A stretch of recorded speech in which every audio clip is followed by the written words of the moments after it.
A little thing called the Super Bowl happened over the weekend. Y'all hear about that? It seemed to have quite a bit of attention, and now we have the ratings, and holy man, like, I knew it was going to be good because, okay, just in a vacuum, you have two of the four best teams in the entire league. A rematch from a couple of years ago. One team that's on the verge of being a dynasty, and the other one that's definitely got all of the right parts in place. Like, it was just in a purely competitive aspect. Like, it's a game that people wanted to watch. And then, of course, there was the other factors over the top of it that would go ahead and lead you to believe that this was going to be one of the best viewed events of all time. But who knew that it might, when everything's all said and done, be the most viewed event of all time. Super Bowl 24 delivered record viewership for CBS Sports. CBS announced Monday that it averaged 123.4 million viewers across CBS, Univision, Nickelodeon, Paramount Plus, and the NFL app. 120 million coming via the main feed on CBS, the most in Super Bowl history. So even though traditional cable outlets are dying on the vine, live sports, live professional sports, that's the only driver that's left, and that's why they get such lucrative contracts. The previous record was last year's tilt between the Chiefs and the Eagles, 115 million, which aired on NBC for an increase of 7%. 120 million on CBS specifically was also the largest audience for a single network. That is absolutely absurd. It's going to be funny, right? Because in a few weeks' time, right? Oh, it's March 10th, a day after my birthday, by the way.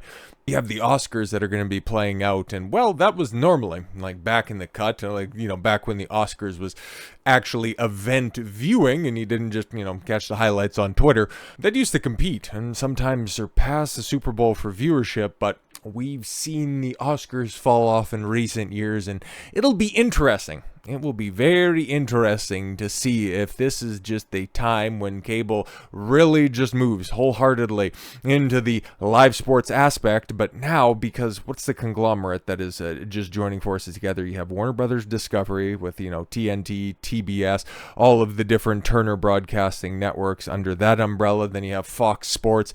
And then what is the third one as a part of that? Oh, right, ESPN, all joining up to do some sort of joint streaming venture. So it's going to be very interesting to see how the traditional combats the future, but that's another topic for another time. But viewership for the Super Bowl 2024, it's 58. Like, come on, man. You got the Roman numerals up there. Go ahead and use them, but okay. Was so massive that it is challenging the moon landing in 1969, which got an audience of an estimate between 125 and 150 million as the most watched television event ever. That's great. That is absolutely crazy. Several factors contributed to such an eye-popping number this year. And yeah, like, I laid out my case why I thought that it was going to do a big business, but, well, we all know what the overarching narrative of this is going to be out of this. But, just, hey, let's go ahead before we delve into that, and let's just rehash a couple of things.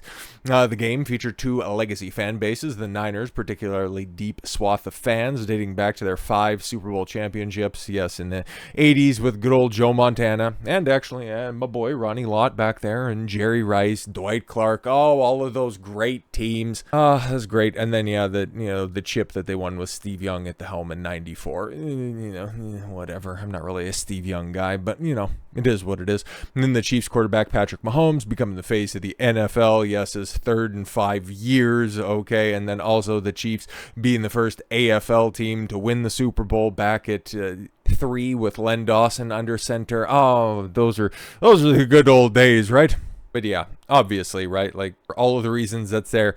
And then, of course, yes, let's just talk about the great white elephant in the room, Taylor Swift, which, with all of the numbers being analyzed in the aftermath, well, people are, adding it up. And it's interesting, right? Because I didn't watch the game. I was just following along, just making sure that my references would be accurate for the day after, and then all the other stuff that I have recording in the background. So I didn't want to flub and say that, wow, it was sure great that the 49ers won the championship. No. I was paying attention, just not watching it because conventional cable and then signing up for a subscription service. What are you, mad?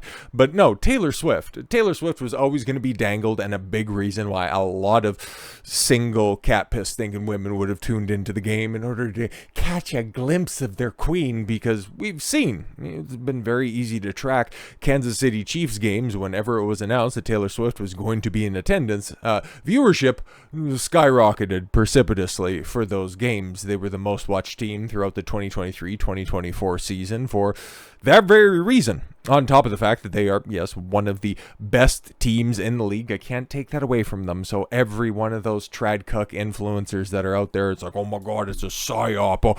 They're just trying to make it so that, Taylor Swift could go ahead, endorse Biden and then just try to steal. It's like, oh my God, just calm down for a second.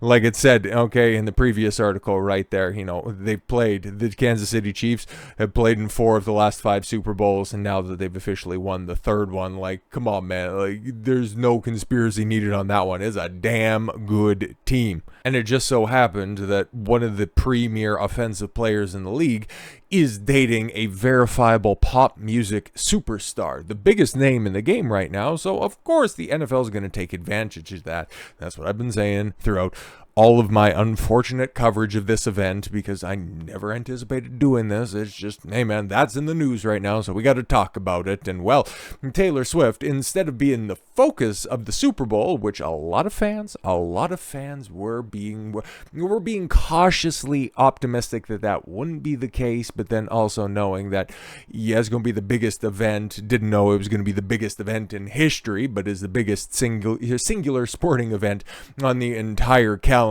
So yeah, they were going to try to bilk it for as much as they possibly could by putting Taylor Swift in front of the camera. But thankfully, you only had to deal with 54 seconds of on-air time for her at the Super Bowl, which it's interesting, right? Because you would have, I'm sure there was probably a prop bet, how much time is Taylor going to be on camera, but I didn't think anybody would have taken the under if it was set in on and around a minute.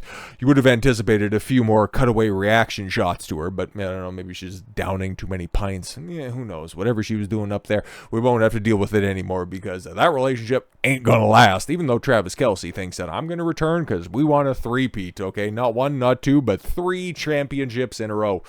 Best of luck to you, but you know what? Here's the weird thing. They're definitely positioned to be the first team to do that since, I think, didn't the Steelers run it back in the 70s 3 times? Not even the Niners did it. Okay, the Cowboys didn't. They came damn close. And if it wasn't for stupid Eli Manning, okay, the Patriots would have done that in the 2000s. Yeah, no, they have a good chance of, making some more history, and yeah, as long as they can keep the core together on that one, I don't see why not.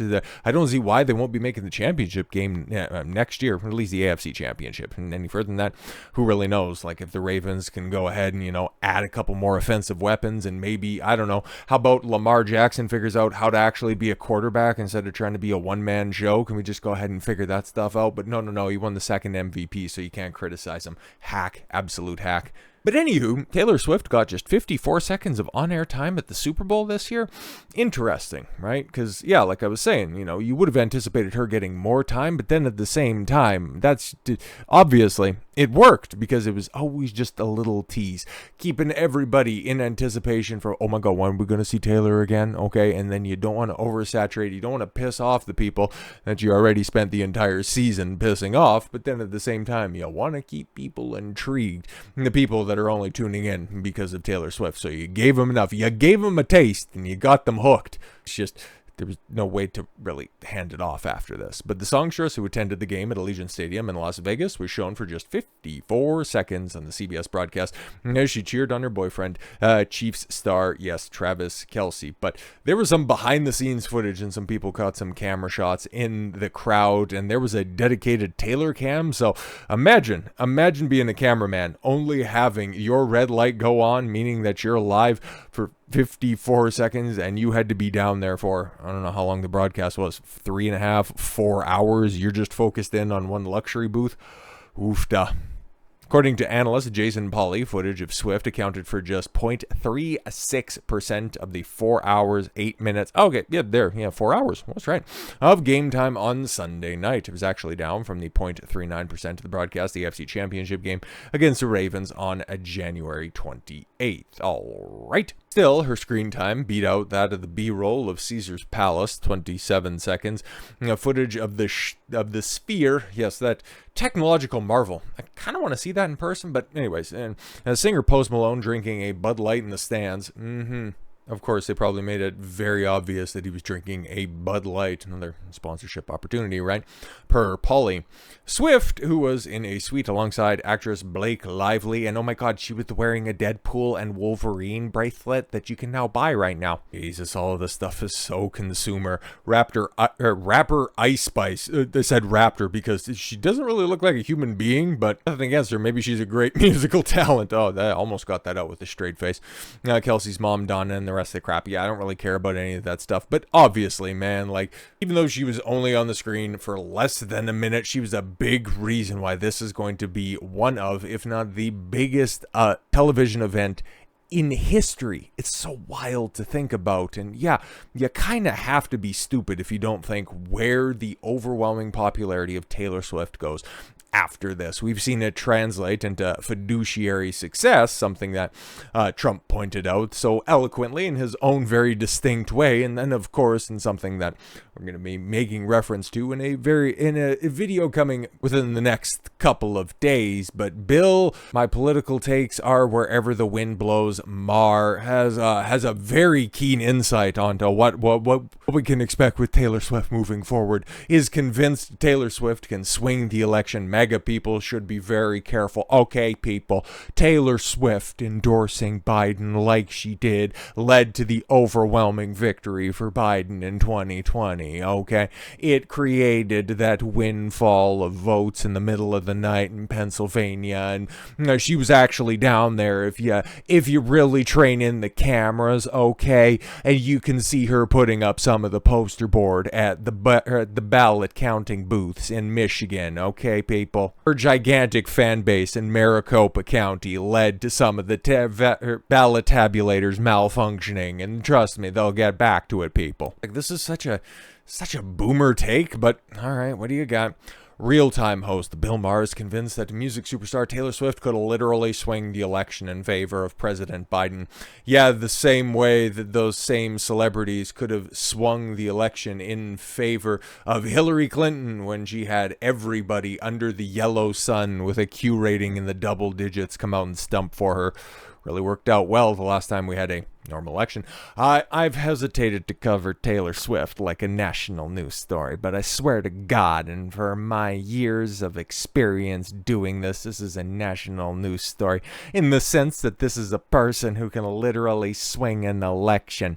I don't know what it says about the country, but I would just say that the MAGA people, you should be very careful attacking her, because this is someone who transcends parties. We've seen music superstars come and go, lend their popularity to candidates time and time again, and quite frankly, yeah, Taylor Swift obviously has a iron grip on mid-white women. But here's the thing, they were going to vote Democrat to begin with. Like, I don't really know, man. Like, her base is so firmly in that camp. What, they're just going to end up voting for the same guy they were going to vote for before, even harder. So that's why I don't really think that's, like, it's much of an issue, okay? And that's why I always look at Bill Maher's political takes and just go, wow, people actually take him seriously, huh? And then especially when he buttress that with a clip where he's sitting down on his podcast, he wouldn't be this stupid on HBO, but he'll go down there and he'll, knock back political takes with, oh my God, what was that? The Biggest Loser? Right. Like, she was the personal trainer on that, Jillian Michaels, right? Like, he's knocking it back and forth there. This is a bill. We should tank the economy because Orange Man really bad. Maher coming back with the take that we won the pandemic economically, And then Jillian Michaels retorts, we did? It feels like inflation is insane. Because it is. Maher, inflation is not insane. Oh, okay, cool. Great political insight. Once again, I love your takes on things, Bill. It's nothing that I haven't seen in the papers from a couple of weeks ago. And then Michaels retorts, Bill, go buy a car. A house has tripled there. Buy some eggs. Yeah, exactly. As somebody who buys just a couple of things from the grocery store every week on week, every single trip, I can tell you, even as somebody in another country, okay, but I'm up here in Canada, it's a little bit different, but I'm seeing prices steadily trickle up for the very same reasons that are being cataloged in places all across America, steadily continuing to go up and up. But why would Bill know any of that stuff? The only thing that he spends money on is black hookers. So with all that said, thank you all very much for the gift of your time. I've been Don Consuelo. I want you to follow your gut and get after it. Take care, everyone.